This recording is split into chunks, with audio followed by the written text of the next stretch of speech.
Hello, dear bankers. Welcome to EduTap. This is JAP 10-minute a day series of Indian economy and Indian financial systems. So आज हम करने वाले हैं initiatives in MSME, that is your micro, small and medium enterprises and priority sectors. तो इस topic में हम बात करेंगे कि गवर्नमेंट ने ऐसे कौन सी स्कीम्स लॉन्च करी, ऐसे कौन से इनिशिएटिव्स लिए, कहाँ पर फंडिंग प्रोवाइड करी, क्रेडिट अवेलेबिलिटी को ईजी किया आपके जो एमएसएमईज हैं प्रायोरिटी सेक्टर्स हैं उनके लिए। तो ये स्कीम्स बहुत सारी हैं, तो सारी तो हम आज कवर नहीं कर पाएंगे due to time constraint, but we will cover the most recent ones और इस टॉपिक के जो कॉन्टेक्स्ट है उसको हम बढ़िया तरीके से समझेंगे। Before we move ahead I want to tell you कि आपके नवंबर का जो अटेम्प्ट है उसके लिए सिर्फ 2 महीने बेयरली रह गए हैं अब तो इट्स वेरी इंपॉर्टेंट कि अब आप प्रैक्टिस पे बहुत ज़्यादा ध्यान दो, प्रीवियस ईयर क्वेश्चंस पे बहुत ज़्यादा ध्यान दो, क्योंकि वही है जो आपको एक कॉन्फिडेंस दिलवाएंगे एग्जाम में किसी भी तरह के क्वेश्चन को अटेम्प्ट करने का। So to make things a little easy for you we have prepared a document जिसमें आपको प्रीवियस ईयर क्वेश्चंस के साथ साथ मल्टीपल चॉइस क्वेश्चंस मिल जाएंगे जो मोस्ट इंपॉर्टेंट है from examination point of view, and most important topics की list आपको कंपोनेंट वाइज जो है वो मिल जाएगी, मॉड्यूल वाइज। तो आप वो चेकआउट कर सकते हो from the link given in the description. तो चलिए टॉपिक आज का हम स्टार्ट करते हैं, initiatives in MSME and priority sectors. तो गवर्नमेंट ने 2020 में रिवाइज करी डेफिनेशन ऑफ एमएसएमईज और उसमें ऑलमोस्ट आज की डेट में 99% ऑफ एंटरप्राइज जो है वो इंक्लूड हो रहे हैं, यानी कि जितने बिजनेसेस भी चल रहे हैं उसमें से 99% आर पार्ट ऑफ एमएसएमईज। ऐसा इसलिए किया गया ताकि हम हर तरीके के बिजनेस को ग्रो करने में, एक्सपैंड करने में, जनरेट जॉब्स, एम्प्लॉयमेंट क्रिएट करने में मदद कर सकें। ठीक है जी। तो आप देख सकते हो कि अगर ये चीज़ बढ़िया तरीके से एग्जीक्यूट होती है तो जीडीपी, ओवरऑल ग्रोथ रेट, उसमें कितना ज़्यादा एक पॉजिटिव इम्पैक्ट जो है वो पड़ेगा। Distinction between manufacturing and service MSMEs has been removed and that is for done for simplicity. तो पहले क्या होता था कि एमएसएमईज जो है आज की डेट में हम डिवाइड करते हैं, मतलब 3 सेक्टर्स में, micro, small and medium. Earlier what used to happen was कि हम इसमें सर्विस के अलग हमने लिमिट्स डाली हुई थी, सर्विस सेक्टर एंटरप्राइज की, और जो मैन्युफैक्चरिंग वाली एंटरप्राइजेस थी उनके लिए हम अलग लिमिट्स देखते थे। आज की डेट में ऐसा नहीं है, सर्विस और मैन्युफैक्चरिंग को हमने कंबाइन कर दिया है और सिर्फ on the basis of initial investment and turnover हम जो है अब कैलकुलेट करते हैं कि कौन सी इंडस्ट्री माइक्रो का पार्ट है, स्मॉल का पार्ट है या मीडियम का पार्ट है। तो गवर्नमेंट ऐसा इसलिए कर रही है, एक तो ऑल इंक्लूसिव जो है ये एमएसएमईज का कॉन्सेप्ट हो, और जो बेनिफिट्स इन पे लागू हो रहे हैं, जो स्कीम्स इन पे लागू हो रही हैं, उसके बेनिफिट्स हर कोई बिजनेस ले पाए। ठीक है जी। तो मेजर जो गवर्नमेंट कैंपेन्स हैं for MSMEs, that is Atmanirbhar Bharat package. ठीक है जी, Atmanirbhar Bharat package, this is done for emergency measures to support MSMEs specially during कोविड-19। तो उस टाइम से ये लॉन्च किया गया, कोविड-19 में एमएसएमईज को सपोर्ट देने के लिए, फाइनेंशियल असिस्टेंस देने के लिए, इमरजेंसी जो भी उनको मेजर्स रिक्वायर्ड हैं उसके लिए लोन्स इसमें दिए जाते थे, गारंटीज दी जाती थी, सब्सिडीज दी जाती थी। ठीक है जी। तो आत्मनिर्भर भारत पैकेज वहाँ से जो है इवॉल्व हुआ। Make in India campaign very important, क्योंकि ये सपोर्ट करता है local manufacturing and job creation को, कि आप अपने घर पे, यानी कि इंडिया में ही जो लोकल सर्विसेज हैं, लोकल मैन्युफैक्चरिंग है, उसको सपोर्ट करो। घर पे ही हम अपना सर्विसेज बनाएं, बहुत ज़्यादा जो मैन्युफैक्चरिंग है वो करें, और उससे क्या होगा, एक तो जीडीपी जो बढ़ेगा वो है ही, साथ के साथ जॉब क्रिएशन होगा, लोगों को एम्प्लॉयमेंट मिलेगी, तो हर तरीके का बेनिफिट मिलेगा। तो whatever you have to make it in India. So make in India campaign is about that. तो इसने एमएसएमईज पे बहुत ज़्यादा फोकस किया सो दैट वो बहुत ज़्यादा जो है प्रोड्यूस करें इंडिया में ही। ठीक है जी। क्योंकि आपको पता ही है कि एमएसएमईज कितना ज़्यादा कंट्रीब्यूट करते हैं एम्प्लॉयमेंट में when it comes to India, right.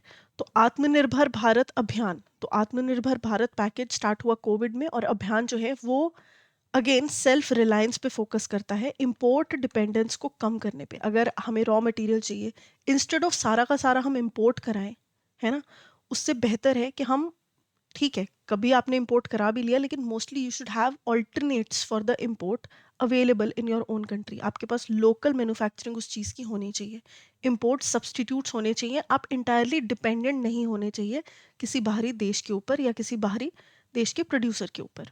तो इससे क्या होगा, लोकल बिजनेसेस सपोर्ट होंगे और इनोवेशन जो है वो बढ़ेगी। तो ये कॉन्टेक्स्ट देखो हर चीज़ का सेम ही है कि इंडिया में हमने अपनी ग्रोथ जो है वो बढ़ानी है, सर्विसेज इंडिया में बनानी है, मैन्युफैक्चरिंग इंडिया में करनी है, ताकि एम्प्लॉयमेंट एंड ओवरऑल जो पॉजिटिव इम्पैक्ट है उसका हमारी कंट्री पर आए। रीसेंट इनिशिएटिव्स की अगर मैं बात करूं तो ये आपके पास लिस्ट है, ठीक है जी। इसके अलावा और भी बहुत सारे हैं, as I already mentioned this is just the few recent once.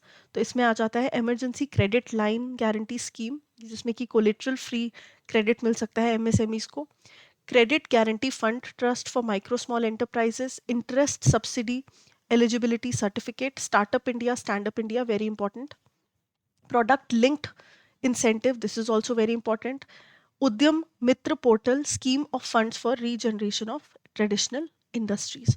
इनके नाम आप याद रख सकते हैं। बेसिकली जो भी स्कीम्स है ना वो इन 4 एरियाज को मदद करने के लिए बनती हैं।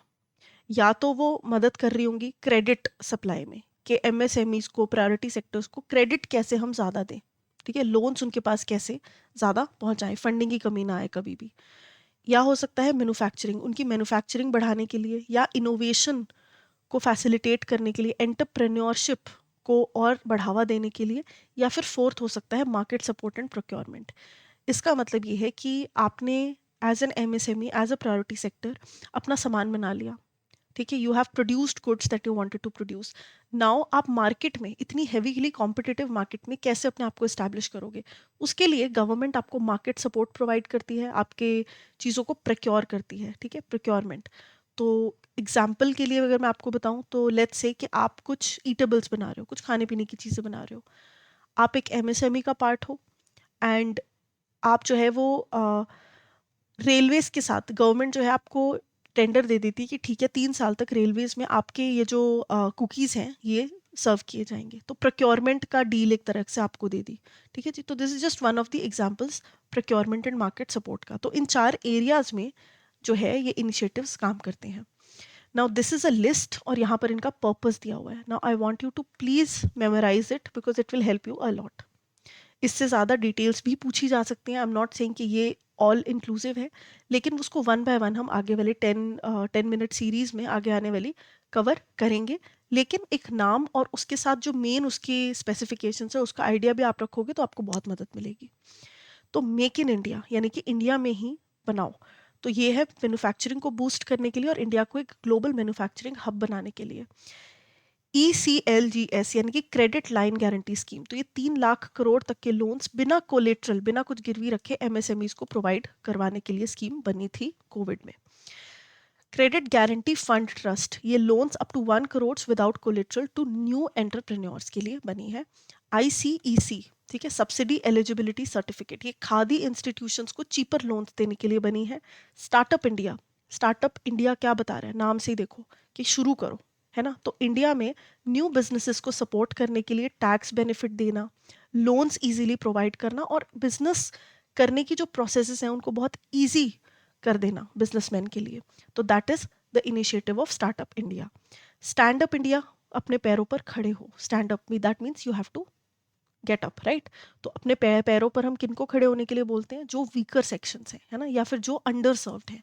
तो this gives loans to SC ST women entrepreneurs 10 lakh से 1 करोड़ तक के।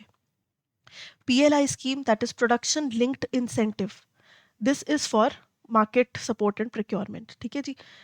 उससे भी ज़्यादा ये प्रोडक्शन में बहुत ज़्यादा मदद करती है। कैश रिवॉर्ड्स प्रोवाइड करती है टू मैन्युफैक्चरर्स इन 13 की एरियाज। तो इंपॉर्टेंट है, इसको हम एग्जॉस्टिवली भी कवर करेंगे आगे आने वाले लेक्चर्स में। So this is more of a manufacturing वाली scheme, not market procurement but manufacturing, ठीक है जी। तो ये आप याद रख सकते हो। तो इसके अलावा now if you are preparing for the JAIIB examination, I want to tell you कि we have a few courses for you जिन्हें आप देख सकते हैं edutap.in पर जाकर। और ये कोर्सेज बहुत हेल्प करेंगे आपको एक स्ट्रक्चर्ड तरीके में अपनी प्रेपरेशन को करने के लिए। इसमें आपको मास्टर कोर्स मिल जाएगा जिसमें सारे के सारे कंपोनेंट्स जो हैं वो कवर करेंगे हम बहुत बढ़िया तरीके से। कॉन्सेप्ट क्लासेस मिलेंगी रिकॉर्डेड, आपको लाइव क्लासेस मिलेंगी, concept notes, mock tests, right. और इससे रिलेटेड कोई इन्फॉर्मेशन है तो ब्रोशर पे आप जा सकते हैं। इसके अलावा मास्टर कोर्स जो है इंडिविजुअल, वो भी आपको यहाँ पर प्रोवाइड करेंगे। फॉर एग्जाम्पल आपको सिर्फ PPB की तैयारी करनी है तो आप इंडिविजुअली जैप का जो पीपीबी मास्टर कोर्स है उसमें इनरोल कर सकते हैं। डिटेल्स आपको इस ब्रोशर में मिल जाएंगी। Now one more thing that I want to tell you is कि अगले आने वाले 3 दिन के लिए आप जैब 80 कोड का इस्तेमाल कर कर अवेल कर सकते हो 80% of, right. So 9, 10, 11, so today is 10th, तो 11 तक, कल तक आप ये कोड जो है इसका इस्तेमाल कर सकते हो। ये एक महा सेल है, सो just use this opportunity wisely. Okay, so this is all for today's lecture. If you have any more queries, you can reach out to us on the given information, and I will see you in the next class. Thank you and have a nice day.